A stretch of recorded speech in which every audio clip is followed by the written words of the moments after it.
Assalamualaikum warahmatullahi wabarakatuh. Perkenalkan, nama saya Intan Rizkianisa Putri dari semester 1. Di sini saya akan menjawab soal dari pengantar ekonomi mikro.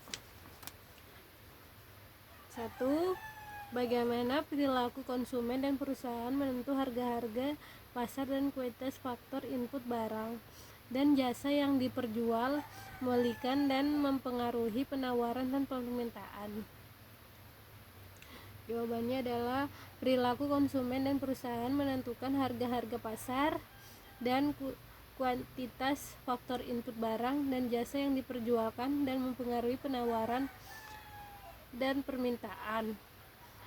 Ekonomi mikro adalah salah satu cabang ilmu ekonomi teori ilmu.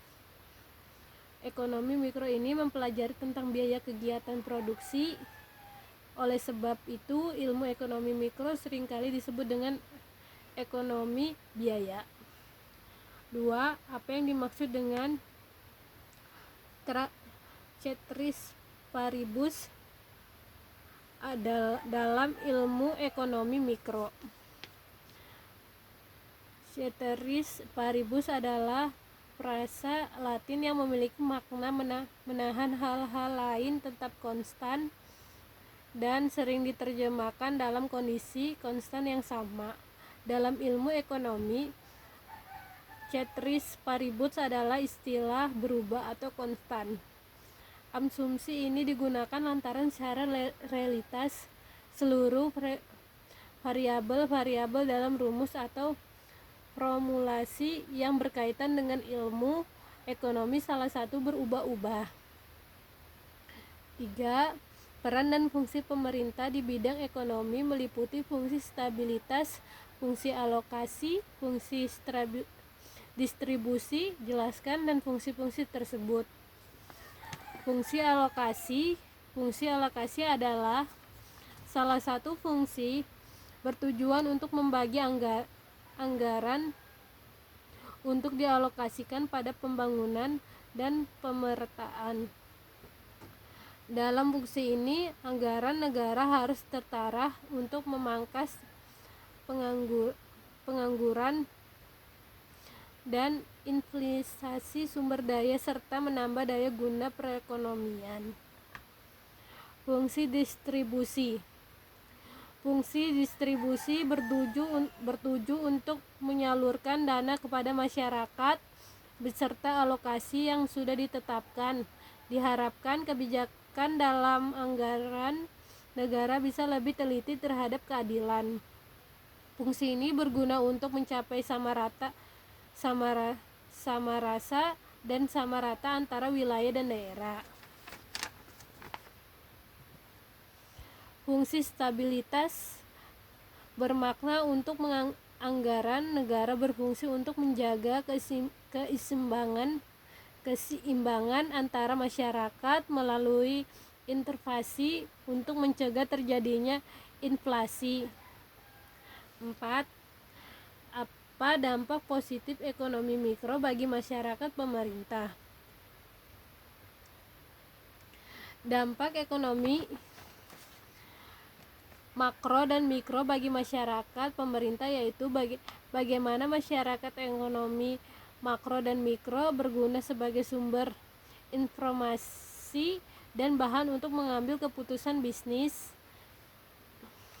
Sedangkan bagi pemerintah, ekonomi makro dan mikro berguna untuk melihat keberhasilan pemerintah dan perkembangan ekonomi nasional.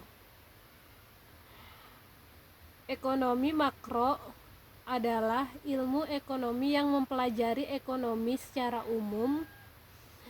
Ekonomi makro ini mengaji tentang tingkat pertumbuhan ekonomi suatu negara, tingkat pengangguran dan juga tingkat inflasi. Sedangkan ilmu ekonomi mikro merupakan ilmu ekonomi yang mengkaji perekonomian secara lebih rinci seperti menetapkan biaya produksi dan menetapkan harga barang dan jasa. Ekonomi makro dan mikro sangat berguna bagi masyarakat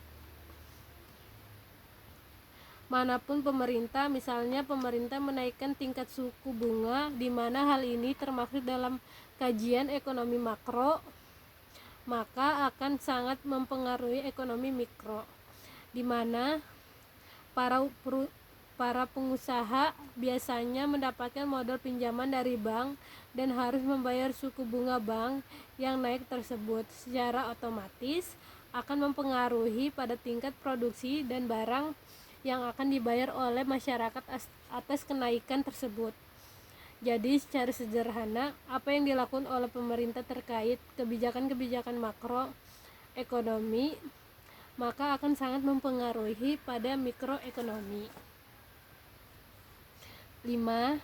Apa yang dimaksud dengan sistem capital inflow dan capital outflow dan capital fling? Jawabannya, capital fling merupakan semua arus modal yang keluar atau capital outflow dari negara, sedangkan berkembang mengendak perhatian latar belakang terjadinya arus modal tersebut dari dalam negeri dan jenis modal tersebut. Capital outflow adalah perpindahan aset keluar suatu negara, dan arus keluar modal dianggap tidak diinginkan karena sering kali disebabkan oleh ketidakstabil politik atau ekonomi. Pelarian aset terjadinya ketika investor asing dan domestik menjual ke pemilik mereka di suatu negara karena kelemahan perekonomian negara tersebut dan keyakinan bahwa terdapat peluang yang lebih baik dari luar negeri.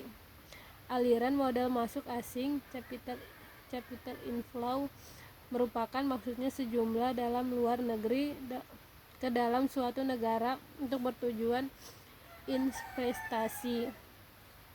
Jelaskan lingkaran 6.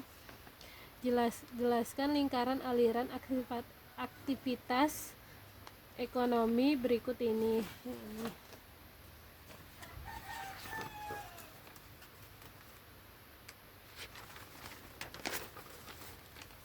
Kesimpulan tentang arus lingkaran ekonomi adalah arus lingkaran ekonomi merupakan suatu hal yang menggambarkan aliran uang, barang, atau jasa dalam suatu perekonomian. Arus lingkaran ekonomi menjelaskan bagaimana perilaku ekonomi saling terkait dan saling mempengaruhi dalam proses produksi, distribusi, dan konsumsi. Arus lingkaran ekonomi pada umumnya melibatkan 4 sektor utama dalam perekonomian, yaitu rumah tangga, perusahaan, pemerintah, dan lembaga keuangan. Ekonomi merupakan salah satu ilmu dari sosial mempelajari bagaimana masyarakat mengolah sumber daya dan terbatas untuk memenuhi kebutuhan dan keinginan mereka. Pembahasan tentang ekonomi pada umumnya melibatkan analisis produksi, distribusi, pertukaran dan atau konsumsi barang dan jasa. Itu saja dari saya. Assalamualaikum warahmatullahi wabarakatuh.